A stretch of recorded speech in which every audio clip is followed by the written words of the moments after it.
Hoo-wee, what's going on, my friends and freaks and freaky friends? Y'all know which one you are. It's Donnie B all day. So, a while ago, or not too long ago, I brought you a knife from these guys from Steinbrucke, and I think that's Stonebridge, I believe. It was like it was an $18 knife, and I told you it was like a starter knife, a gas station knife, something that you could just throw in your truck and this and that. Well, I have two more, and I'm going to show you both, but I'm going to go over one because one of them for me is too small, and I wouldn't be able to do it justice because it just doesn't fit my hand. It's this little mini flipper, which is kind of cool. It's a really good, I guess, work type knife you could throw in. It's supposed to be a 3-finger, but for me, because I'm big, it's a 2-finger, so I can't really do a lot with it. It's a frame lock. It's a good looking little knife. It is model number OKV-016. But what I want to do is go over basically the levels of quality they have. They have the first one that I showed you, and I put it down somewhere over here, and it's this down somewhere over here. But right here. So I showed you this one, and it worked. I did everything I needed to do with it. Nothing broke. It still opens, still closes, does everything it's supposed to do. So I'm thinking, okay, it's not so bad for, an $18 knife. Well, then this one came through, and I'm like, okay, I just wish I could fit. You know what I mean? This would be great for someone with small hands or someone who just needs a quick, like a little cut blade. You can use it as a purse knife, anything. But they have this one, and then they sent this, and I have to say it's the big brother to that. This is pretty sturdy. I'm not gonna lie. This one sitting in the hand feels like I put a knife, not a $18 knife. This one I believe is like a $45 knife. And I started thinking, okay, wait, these guys put out an $18 knife. Is it really gonna be a big enough jump? And what did I say this one is? This is the OKV-016-S. And I'm going to put a link down below. But this one, I was like, wait a second. They might be onto something. This feels like a good blade. And then I started reading all the specs and what it's made from. And I'm like, all right, so we have a Sandvik 14C28N blade with a Rockwell of 60 to 61. I'm thinking, all right, so far so good. We are looking at, let's see, I want to make sure I pulled the right one up here. Overall length, okay, I think that might be, I'm reading the smaller one. So let's just go old school. It is a 3.5-inch blade, overall length of 8 inches. And it's sturdy. So what I want to do with this video is I already know the $18 knife works, but what I want to do is go over what kind of quality do they reach? Where do they get to? How far do they go? And I know they have some like kitchen knives, fixed blade things that work pretty good. But I want to see if a $45 folder from them is a $45 folder, and that'll tell you a lot about what you can expect out of this little guy. So let's go outside. Ooh, it's a bit late in the day. We're running out of sunlight, but we have just enough left to be able to give you guys a good glimpse of what's going on here with this. So I have to say that this one, it's not bad looking. It's comfortable. It's actually really comfortable in the hand. I like the frame lock. I like it better than the liner lock. It has that punch because it's spring assisted, and I'll show you where the spring assist starts. Right here, you can see it snapping back.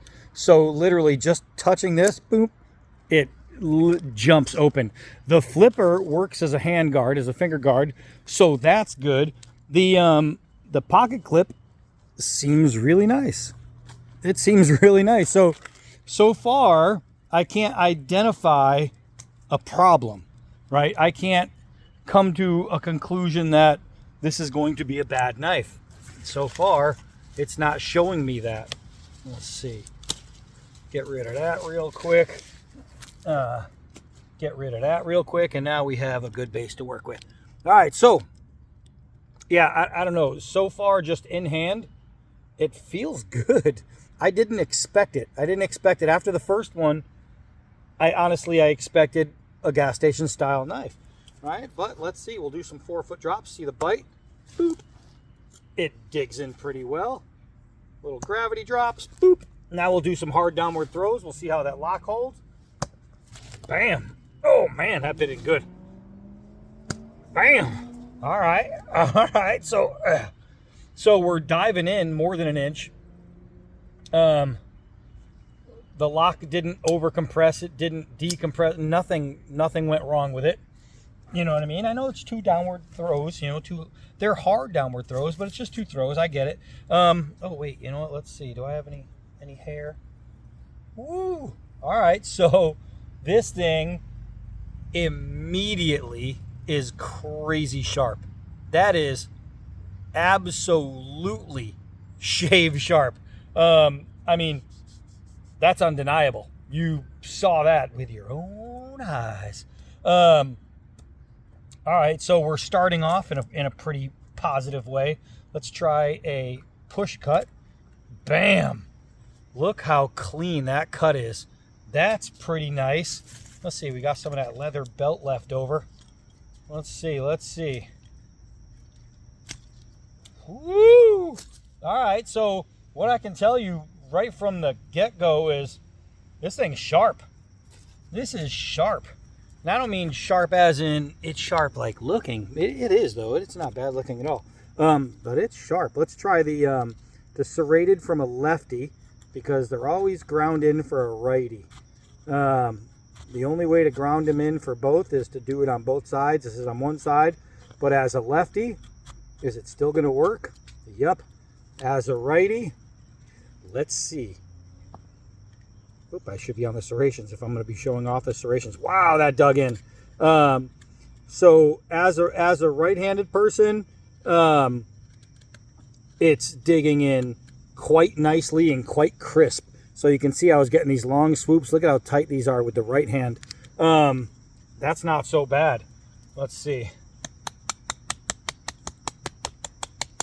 All right. Show me something. So I have to say that nothing is coming off as cheap so far. Wow, I just took a big chunk out of that.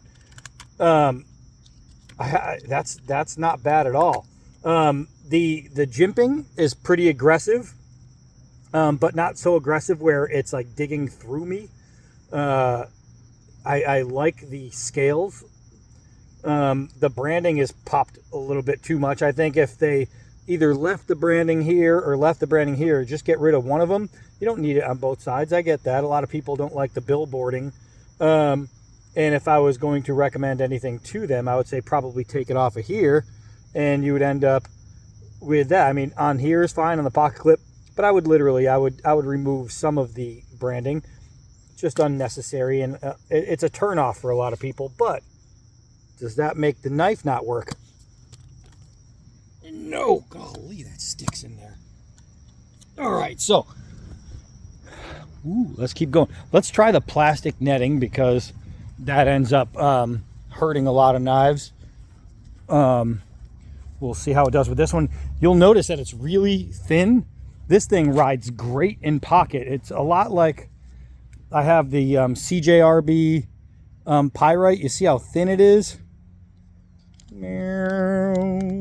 All right, so here we go. You can see in comparison, it's a really good pocket rider type knife. It's going to sit very, very nicely for you. So let's see here. All right. You guys are going to fall over. So let's see what kind of cutting I can get with this. Wow. All right, so on the plain edge part, that just ripped. I mean, right through. That was actually super easy to cut with. All right, so here's the deal. It's got a coated blade, so I got like plastic tar stuff on there, and I'm just pushing it down the blade to clean it. That's nice. The coating helps with cleaning of the blade. And if you guys live in an area where you're getting a lot of like sappy stuff on, that's going to make it really easy to help clean your blades. I don't know. I have to say, when I opened the box and I checked it out, I was like, okay, this isn't bad. I looked at the price, and having first started with an $18 knife, it's an $18 knife, right? It's what you'd expect out of an $18 knife. So because I started with that one, and I'm glad I did now, I expected this to be of that kind of quality. I expected it to be an $18 knife, and I saw the price tag at $44.95, and that's on their website. I think they have, they probably have their own Amazon page too. And I was like, is this really going to be a $45 knife? I don't know. I think it actually is. It's pretty nice. All right, so let's see. Kindling time. Let's see if we can just do a straight push. Bam! All right. I just had a feeling. I had a feeling with this knife. All right, wait. We got to bang on it, though. We do have to hit it. Bam! All right, so the first hit was pretty hard. I didn't hold back on that. I gave it a nice solid shot. Bam! If you don't think I'm hitting it, I'll tell you what, let me hit you like that and you'll rethink. So watch this. I'm going to come down on it pretty hard. I mean, I'm hitting it hard, right? I'm not like sissy-footing it. Bam! I just broke the wood, but it's split all the way through. That's pretty good. That's pretty good indeed. So, all right, that was too easy. There we go. So can you get a gas station quality knife from them? Yeah. Will it work? Sure. But can you get a better knife from them? Yeah. So far, I have nothing to complain about with this knife. I mean, nothing. I could try and find something. Let's go to the plain edge. Zippity doo dah. I just lost half of them. Let's get some more. It's a nice knife. So I have to say that because of the double badging, I really thought I was going to have a little less of a go with this. I'm not going to lie. I really did. I thought just by initial look, and it's all because of the over badging. Nothing loose, nothing shaking. I didn't think it was going to be this good, right? I didn't. So would I put this in the $40 range? Yeah, I would. I buy a lot of Kershaw blades. I love Kershaw. They're inexpensive and they work every single time. A lot of my Gerbers, same thing. I have a lot of Gerbers. Inexpensive, they work every time. This reminds me of those. It reminds me of kind of like a Gerber style knife. So if you have Gerbers or you have some Kershaws, you might get an idea of what you're going to feel in a knife like this. I would really equate it more toward Gerber than Kershaw, maybe. I don't know. I mean, I'm trying to find something like wrong with it. I want to find something to say that's negative because, I got a nitpick. And I mean, overall design, it's okay. It's not a bad looking knife. Does it jump out of the box? No, of course not. But you don't need it to, really. I mean, okay, so the stop pin. Okay, the stop pin is kind of small. But the problem is it keeps working. So, I mean, what am I going to say? I can maybe get a little bit of, if I really push, I could try to get a little bit of movement in there. But again, and they have a pretty easy adjustment right there. It's just an Allen wrench. So even if you get a little bit of loosening, and I'm pretty sure over time, who knows, if I keep hammering on it, I bet you if I didn't hammer on it, and I could just barely feel it. So I mean, I gave it some pretty hard whacks, and there was nothing wrong. I don't know, guys. I'm not gonna lie to you. I think they have a pretty good knife here. This one, I have to say, is a pretty good knife, and I was very honest about the last one, where I even told them. I talked to them, and they asked, you know, because I kept mentioning it's only 18 bucks. They said, are we pricing it wrong? And I said, no, it's an $18 knife, but you're getting a knife for 18 bucks. This one is, I mean, easy a $40 knife. I mean, easy. I like it. This one is, it's snappy. Boop, it's snappy and it's sharp. Two things that you need in a knife. So not so bad. If you guys can go to the link, look for yourselves. I'm telling you, it really is Gerber Kershaw type of feel going on. And that's not entirely a bad thing since I carry both. So that's it for this one. I am Donnie B all day. Until next knife.